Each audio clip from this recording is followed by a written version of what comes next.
Our next speaker became world famous as a cricketer. He captained the Pakistan cricket team for 10 years, longer than any other Pakistani captain. Since then, he's become a politician, the founder and the leader of Pakistan's Movement for Justice Party. Accused of being pro-Taliban for speaking out against the military operation in Pakistan, he's denied that charge. But he has insisted that Pakistan will never contain extremism while American troops remain across the border in Afghanistan. Hatred of America, he said, is much more than of the Taliban. Ladies and gentlemen, Imran Khan. Thank you.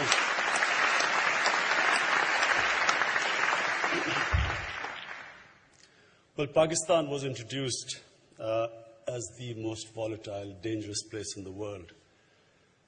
But no Pakistani was involved in 9/11. There were no militant Taliban in Pakistan. Osama bin Laden, trained by the CIA, was in Afghanistan. So how has this happened? Why is Pakistan today the most dangerous place?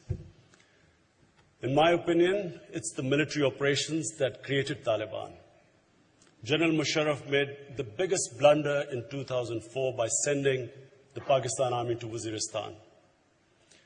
When the army went into Waziristan, and this is very important to understand why the army was sent there, there were supposedly 200 Al-Qaeda that had come over after the Tora Bora operation that had come into Waziristan.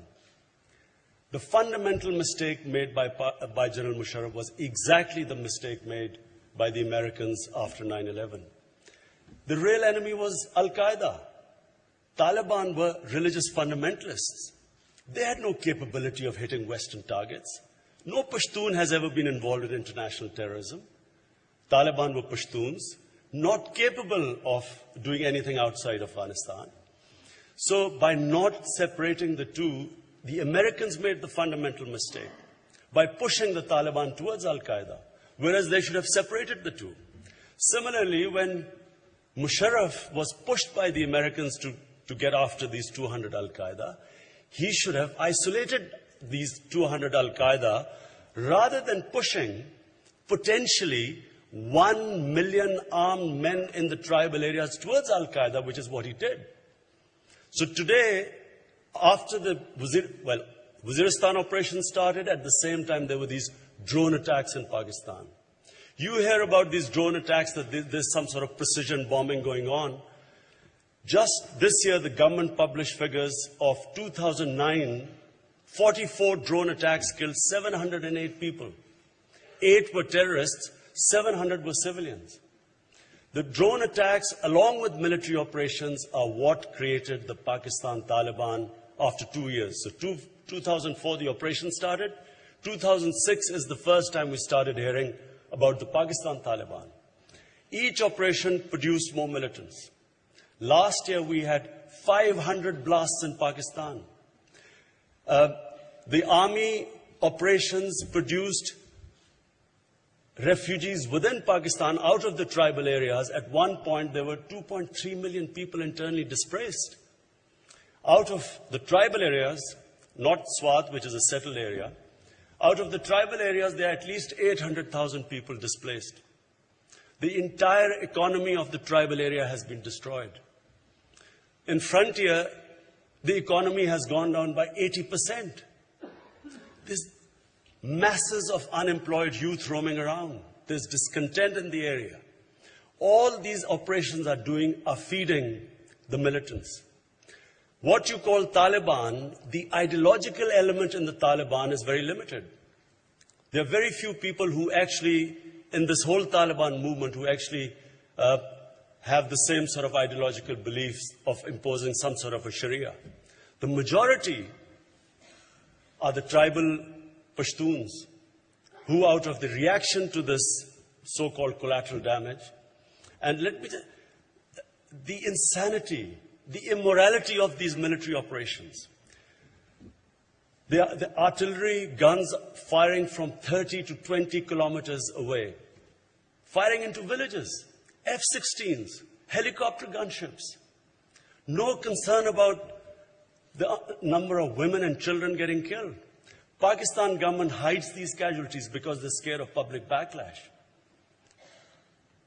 And all it is doing is is radicalizing our society. The youth, educated youth in Pakistan is getting radicalized. And the longer this insanity continues, the worse the situation is going to get. Exactly the same trend we saw in Afghanistan. 10% of Afghanistan was under Taliban in 2002. Today, 70% of Afghanistan is the Taliban-controlled rural areas. And exactly aerial bombardment produced militancy. So, in my opinion, there has to be a change of strategy. If Einstein defined madness as doing the same thing over and over again and expecting a different result, this is madness. All they're doing is that they're producing militants in Pakistan. And what no one is talking about, Sir Richard spoke about the Pakistan army, but how long is the army going to keep bombing its own people? And how long is this going to go on? And why will there not be a reaction within the army? 3 times there have been, once there was a coup against an assassination attempt against Musharraf. Once there was an attack within the GHQ, and then there was another attack near the GHQ in which a lot of Pakistani generals died. All 3 were inside jobs, from the low ranks.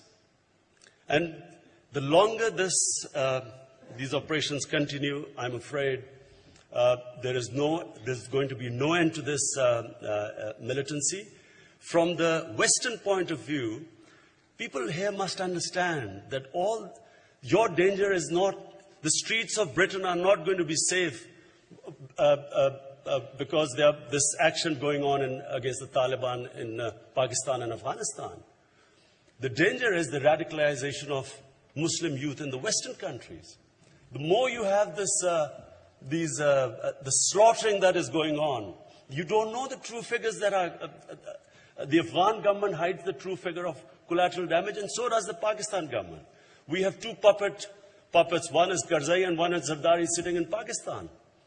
And our government, the more the Americans say do more, all Zardari asks is give me more dollars. And in my opinion, it's a matter of time. In the next 6 months, I think you will see that there's going to be a massive change in Pakistan. The positive thing that is happening in Pakistan is for the first time, we have an independent Supreme Court. Not because of the largesse of any government or the establishment, but because of the people of Pakistan rallying behind a Chief Justice. Twice he was kicked out, and twice the people powers got him reinstated. So we have an independent judiciary. We have probably one of the most vibrant medias anywhere in the world. We have anchors on television that are opinion makers now.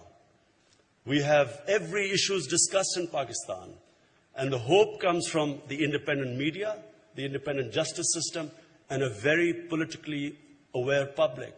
The youth, for the first time, has been politicized in Pakistan. So the hope lies in the coming months. I expect a midterm elections, because there's a clash going to take place between the Supreme Court and Zardari-led government. The Supreme Court has opened up corruption cases against Asif Zardari, known as Mr. 10%.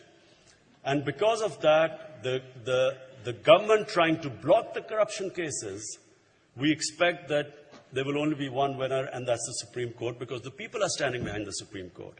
So the hope in Pakistan lies in having a genuinely democratic government, a credible government which is sovereign, which then can talk to the Taliban and separate the real ideologues, the real terrorists, from our own tribal people.